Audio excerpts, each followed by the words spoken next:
A group of students, faculty, and staff at Seattle Pacific University is filing a complaint against the school after the Board of Trustees for the Christian Liberal Arts College voted to uphold the school's employee lifestyle policy that prohibits the university from hiring employees who are openly LGBTQ+. Let's begin tonight's lightning round there with KTTH Seattle Talk Radio host Jason Rantz. So, Jason, this is from the Attorney General. The statement from that office saying, quote, Seattle Pacific University admits that it refuses to hire gay faculty and staff. In May, Seattle Pacific University students and staff staged a sit-in and called for the removal of the university's Board of Trustees after they voted to keep in place school policies that prohibit employees from engaging in same-sex sexual activity. So, who has the argument here, the students or the school? Well, so from a legal perspective, the school. From a moral perspective, I think the students. I don't particularly like this policy, but this is a private religious school. This is a school that's affiliated with the Free Methodist Church. They have beliefs on LGBT issues, and they have the right to have policies that uphold them. If you don't like this, then you shouldn't try to apply for a job there. And frankly, it's not like this is a surprise. This is not a new policy. This is not a new religious affiliation. Students and staff members who either enrolled or applied knew this going in. A lawsuit, I think, is wrong, even though I agree that the policy is not the right move, but that's for the school to make.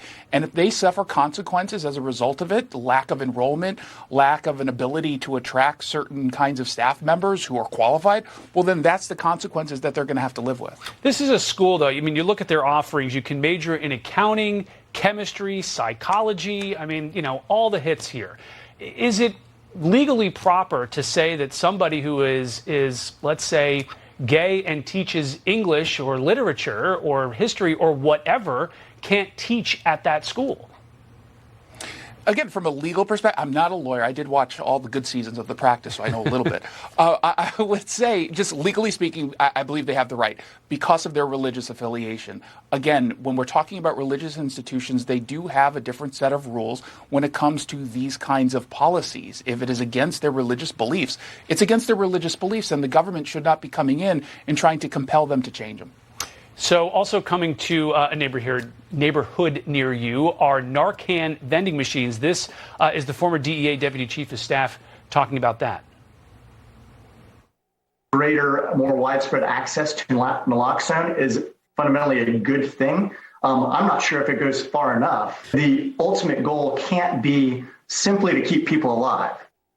So what does that say about where we are with opioids in this country? It says at this point that we've kind of given up, that we're no longer going to push to treat the addiction. We're just going to treat the overdose. And while I certainly don't have anything negative to say about helping someone survive an overdose, but the fact of the matter is we're doing very little in Washington and across the country to actually treat the problem. Addiction is a disease, and we keep pretending that an addict will suddenly say, oh, okay, I'm ready for help. That's not exactly how it works. And when we're talking about fentanyl, the overdose, as you reported earlier today, that can happen very, very easily. King County, Seattle, right now has 400 fatal overdoses tied directly to fentanyl. Last year, it was 388. So we have quite a few months left to go in this year. We are clearly going in the wrong direction. And simply saying, here's some Narcan, rather than putting money into treatment, I think is the wrong decision. And how much of an investment do you think that would take, especially, you know, where you are in the Seattle area?